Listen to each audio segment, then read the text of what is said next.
Hello guys, जैसे कि आपको पता है we are dealing with chapter number 9 current electricity. और 12th का चैप्टर स्टार्ट करने से पहले हम कुछ 11th का बेसिक रिवाइज कर रहे हैं।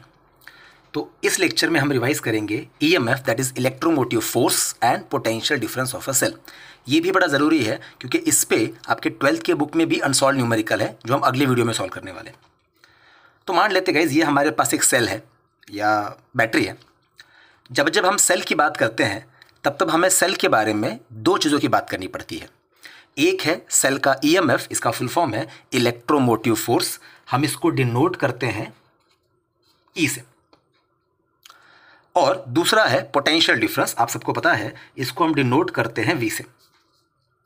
अब दोनों का जो टेक्स्ट बुक का डेफिनेशन है वो नहीं बोल रहा हूं मैं, आसान भाषा में इसको समझा रहा हूं। ईएमएफ का मतलब है maximum energy a cell can supply, whereas potential difference का मतलब है actual energy a cell supplies. अब इन दोनों में क्या फ़र्क है ये समझाने के लिए एक छोटा सा रफ एग्जांपल देता हूँ। जब आपका 10th का एग्ज़ाम खत्म हो गया और आपको 3 महीने का छुट्टी था, 2.5-3 महीने का, वो आपके लाइफ का बेस्ट पीरियड था। ऐसा टाइम वापस कभी नहीं आएगा। एनीवे, मान लो छुट्टी के किसी दिन आप अच्छे से रेडी वगैरह होकर दोस्त से मिलने जा रहे हो और जैसे आप घर से निकलने वाले हो मम्मी बीच में आ गई। अब मम्मी ने सवाल पूछना स्टार्ट किए, कहाँ जा रहे हो, किसके साथ जा रहे हो, क्यों जा रहे हो, जाना ज़रूरी है क्या, मेरे साथ तो कभी नहीं जाते, और कुछ काम नहीं है क्या। तो जब तक आप ये मम्मी का पूरा क्वेश्चन पेपर सॉल्व नहीं कर लेते और उसमें पास नहीं हो जाते तब तक आप घर से बाहर निकल नहीं सकते। इन शॉर्ट मम्मी क्या अप्लाई कर रही है, मम्मी एक तरह का रेजिस्टेंस अप्लाई कर रही है। और क्योंकि घर की बात है तो हम उसे कह सकते हैं इंटरनल रेजिस्टेंस।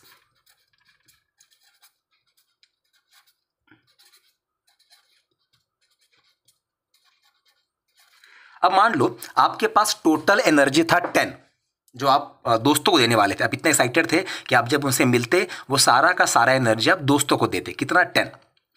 लेकिन मम्मी का एक क्वेश्चन पेपर सॉल्व करते करते आप थोड़े से बोर हो जाओगे, मतलब आपका थोड़ा सा एनर्जी कम हो जाएगा क्योंकि वो थोड़ा सा एनर्जी मम्मी का इंटरनल रेजिस्टेंस ओवरकम करने के चक्कर में खर्च हो गया। आपका मूड थोड़ा सा खराब हो गया। मान लो 10 में से 2 वहां पे गया, बचा कितना 8। तो आप जब दोस्तों से मिलोगे तो दोस्तों को आप एक्चुअल देने कितना वाले थे 10, पर 2 तो वैसे ही वेस्ट हो गया, तो आपने एक्चुअल में दोस्तों को कितना दिया 8। उन्होंने आपसे पूछा भाई क्या हुआ, तेरा मुंह थोड़ा लटका हुआ है। तो गाइस ये सेम लॉजिक हमें यहां पे अप्लाई करना है। हर सेल में एक केमिकल होता है और जैसे ही आप वो सेल सर्किट में कनेक्ट करते हो, सर्किट को ऑन करते हो, सेल एनर्जी को बाहर देना चाहता है, पोटेंशियल को बाहर देना चाहता है। अब मान लो सेल के पास 10 वोल्ट है, वो देना चाहता है पूरा का पूरा 10 वोल्ट। उसे हम कहते हैं सेल का EMF, that is maximum energy a cell can supply. लेकिन अंदर के केमिकल की वजह से सेल के अंदर बन जाता है एक इंटरनल रेजिस्टेंस जिसे हम डिनोट करते हैं स्मॉल आर से। जब जब हम सेल की बात करते हैं गाइस तब हमें उसके अंदर के इंटरनल रेजिस्टेंस की बात करनी ही पड़ती है। हम इसको जीरो नहीं कर सकते क्योंकि रेजिस्टेंस एक बेसिक प्रॉपर्टी है। लेकिन हाँ, सेल बनाने वाली कंपनी जितना अच्छा मटेरियल यूज करेगी अंदर का इंटरनल रेजिस्टेंस उतना कम होगा, ये हम कर सकते हैं। 2-4 ओम ऐसा वैल्यू होता है इसका। तो जैसे ही सेल एनर्जी को बाहर देने की कोशिश करेगा इंटरनल रेजिस्टेंस उसे अपोज करेगा। तो टोटल एनर्जी में से, मतलब ईएमएफ में से थोड़ा सा एनर्जी अंदर ही खर्च हो जाएगा ये इंटरनल रेजिस्टेंस को ओवरकम करने में।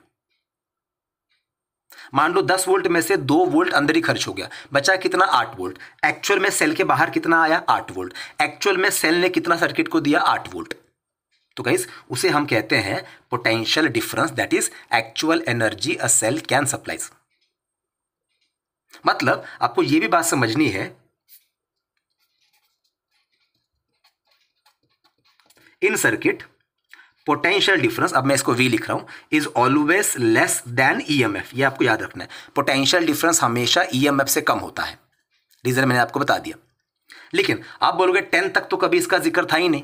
बराबर है गाइस, 10 तक इसका जिक्र था नहीं क्योंकि 10 तक हम लोग अज्यूम करते थे कि in theory we can assume that internal resistance is negligible और जीरो।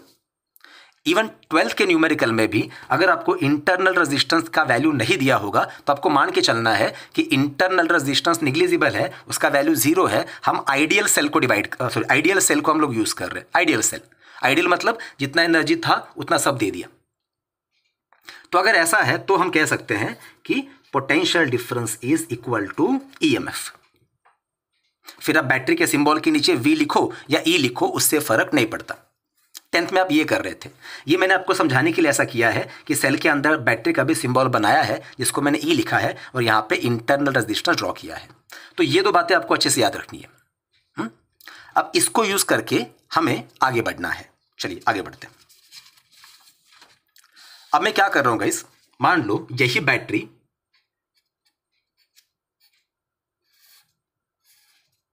यहां पे मैंने ड्रॉ कर दी, ठीक है। ये बैटरी का प्लस वाला एंड, ये बैटरी का माइनस वाला एंड। इसके अंदर क्या है, तो इसके अंदर जैसे मैंने कहा ये ईएमएफ है और ये क्या है, तो ये है इंटरनल रेजिस्टेंस, ठीक है। अब हमने क्या किया, इस बैटरी को हमने जोड़ दिया, इस बैटरी को हमने जोड़ दिया किसको, किसी बल्ब को। ये सबसे सिंपल सर्किट है। इस बैटरी को हमने जोड़ दिया किसी बल्ब को, ठीक है। अब गाइस बल्ब का भी तो खुद का रेजिस्टेंस होगा, लेकिन ये रेजिस्टेंस सेल के अंदर का नहीं बल्कि बाहर का है। तो इसको हम डिनोट करते हैं कैपिटल आर से। किससे, कैपिटल आर से। और इसको हम लोग कहते हैं एक्सटर्नल रेजिस्टेंस।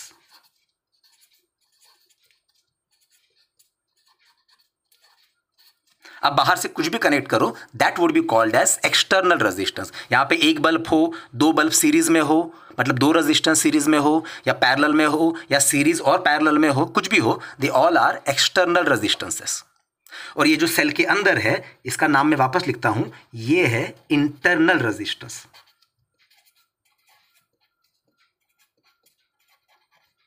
मैंने यहां पे की ड्रॉ नहीं किया है, पर आई होप समझ में आ रहा होगा।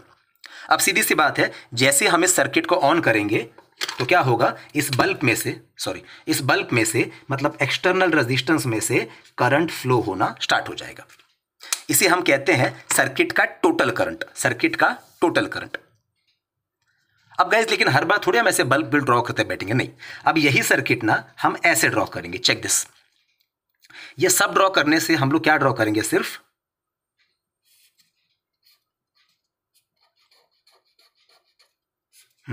ये रहा आपका बैटरी, ईएमएफ और इंटरनल रेजिस्टेंस। कई बार हम लोग क्या करते हैं, इसके ऊपर डॉटेड लाइंस ड्रॉ करते हैं, ऐसे बॉक्स कर देते हैं। ये बॉक्स हमें क्या समझा रहा है, ये जो इंटरनल रेजिस्टेंस है ये इस सेल का खुद का है, बाहर का नहीं है।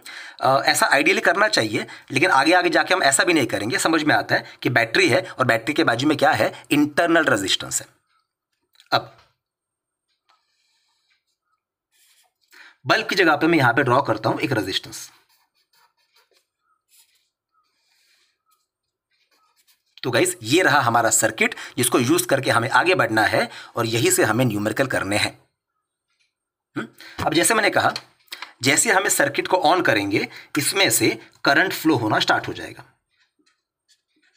आई को क्या कहते हैं, टोटल करंट। तो गाइस आपको जो न्यूमेरिकल दिए उसमें आपको यही पूछा है कि इस तरह के सर्किट में करंट कितना है, ये पहला सवाल। दूसरा सवाल, सेल के अंदर ये जो इंटरनल रेजिस्टेंस है उसको ओवरकम करने के लिए अंदर कितना पोटेंशियल खर्च हुआ, ये एक सवाल आता है। और तीसरा सवाल आता है, ये जो बाहर का रेजिस्टेंस है इसको कितना पोटेंशियल मिला। ये तीन तरह के सवाल आते हैं, ठीक है। अब इन तीनों सवालों पर न्यूमेरिकल बनते हैं, जिसको सॉल्व करने के लिए हमें इसका थ्योरी आगे बढ़ाना है। तो ये एक सर्किट है गाइस, मैं वापस कह रहा हूं, ये सर्किट है जो आपको बड़ा अच्छे से समझना है ना। अब ध्यान से सुनो, सेल के पास जो टोटल एनर्जी था, जिसको मैंने क्या बोला, ईएमएफ। सेल के पास जो टोटल एनर्जी था वो दो कामों में खर्च हो गया। अब ध्यान से देखो, दो काम कौन से है वो।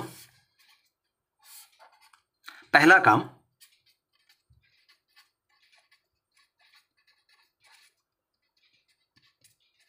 To overcome internal resistance of a cell, ठीक है।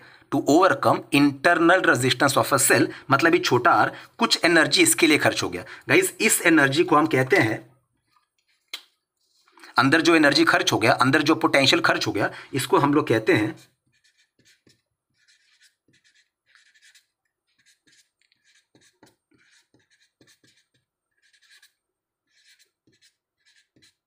Internal potential drop. क्या कहते हैं?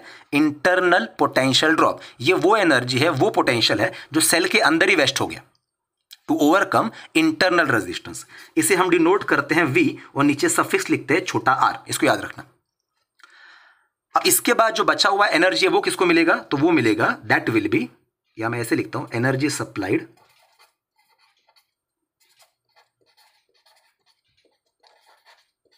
टू सर्किट या एक्सटर्नल रेजिस्टेंस।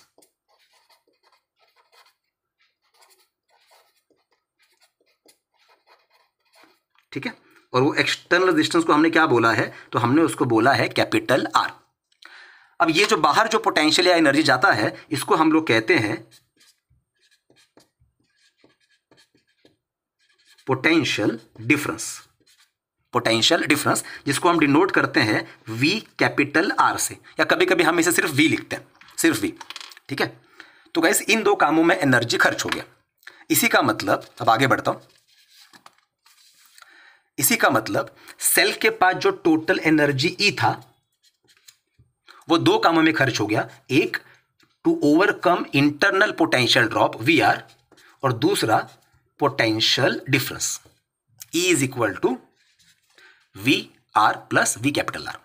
अब इसको सॉल्व करते हैं। चलो, लास्ट लेक्चर में मैंने आपको पोटेंशियल ड्रॉप का फॉर्मूला सिखाया था, करंट इनटू रेजिस्टेंस। तो ये जो इंटरनल पोटेंशियल ड्रॉप है V स्मॉल r, इसका फॉर्मूला क्या आएगा? तो सीधी सी बात है गाइस, छोटा r में से कितना करंट जा रहा है? I। तो फॉर्मूला आएगा I इंटू R। क्या आएगा? I into R। तो ये इंटरनल पोटेंशियल ड्रॉप का फॉर्मूला आ गया I इंटू स्मॉल r। तो ये भी याद रखना, अगर न्यूमेरिकल में आपको ऐसा पूछा गया कि what is the internal potential drop, मतलब आपको क्या निकालने के लिए बोल रहे हैं? V स्मॉल r, और उसका फॉर्मूला क्या है? Current into internal resistance. तो उसके लिए पहले आपको करंट पता होना चाहिए, प्लस दूसरा क्या है? पोटेंशियल डिफरेंस, मतलब कैपिटल R को कितना मिला। अरे पर है तो पोटेंशियल ना, तो फॉर्मूला क्या आएगा? Again V is equal to IR, I into capital R। तो गाइस इसका फॉर्मूला आ गया I इंटू कैपिटल R। तो अगर न्यूमेरिकल में आपको इस तरह से पूछा गया, अब देखो सवाल कैसे आते हैं। अगर आपको पूछा गया कि what is the potential across capital R, आपको समझ जाना है कि वो पोटेंशियल डिफरेंस की बात कर रहे हैं। या अगर मैं इसी पोटेंशियल को मेजर करने के लिए यहां पे कोई वोल्ट मीटर लगा दूं, क्या लगा दूं? वोल्ट मीटर, तो आपको कैसे बोलेंगे वो?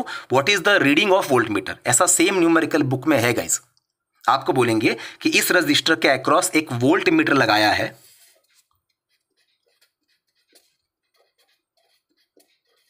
और उस वोल्ट मीटर का रीडिंग क्या है। अब सिंपल सी बात है, वोल्ट मीटर हमेशा पोटेंशियल डिफरेंस मेजर करता है, और ये पोटेंशियल डिफरेंस किसका है? कैपिटल R का। मतलब ये आपको क्या पूछा है? कैपिटल R का पोटेंशियल डिफरेंस पूछा है। ठीक है, समझ में आ गया किस तरह से पूछते हैं? तो बस इसको सॉल्व करेंगे, अभी खत्म करेंगे। Therefore EMF is equal to, I को मैंने कॉमन निकाला, अंदर क्या बचा? Small r plus capital R, and finally guys ये रहा हमारा formula, capital I is equal to EMF upon small r plus capital R। ये रहा फॉर्मूला जो आपको न्यूमेरिकल में काम आएगा। ऑफकोर्स जैसे मैंने आपको कहा कि ये सब भी आपको याद रखना है कि इंटरनल पोटेंशियल ड्रॉप के लिए ये फॉर्मूला लगाना है। सिर्फ पोटेंशियल डिफरेंस पूछा या वोल्ट मीटर का रीडिंग पूछा तो आपको ये फॉर्मूला लगाना है। पर ये वो फॉर्मूला है हम जिसकी बात कर रहे हैं, current is equal to EMF upon small r plus capital R। पर आपसे मेरा एक रिक्वेस्ट है कि ये फॉर्मूला ऐसे याद मत करो। क्यों? देखो, इस वाले सिचुएशन में हमने एक ही बैटरी लगाया तो यहां पे एक ही EMF आया। पर जरूरी है क्या कि हर न्यूमेरिकल में एक ही EMF हो? नहीं, हो सकता है यहां पे एक से ज्यादा सेल हो, मतलब EMF यहां पे चेंज होगा। दूसरी बात, कोई कंपल्शन नहीं है कि हमेशा एक ही रेजिस्टेंस होगा। हो सकता है कि यहां पे ऐसे 3 रेजिस्टेंस सीरीज में हो, या जैसे मैं पहले कह रहा था पैरेलल में हो, या सीरीज पैरेलल कॉम्बिनेशन में हो। तो सिंपल सी बात है गाइस, आपको याद कैसे रखना है? सर्किट का current is equal to EMF की जगह पे आपको ऐसा बोलना है, टोटल EMF या effective EMF upon total resistance of a circuit, या effective resistance of a circuit. ये मैं आपको ऐसे पर्पजली याद करने के लिए बोल रहा हूँ ताकि आपको आगे जाके आसान लगे न्यूमेरिकल सॉल्व करना। और ये आई क्या है? तो ये आई है सर्किट करंट।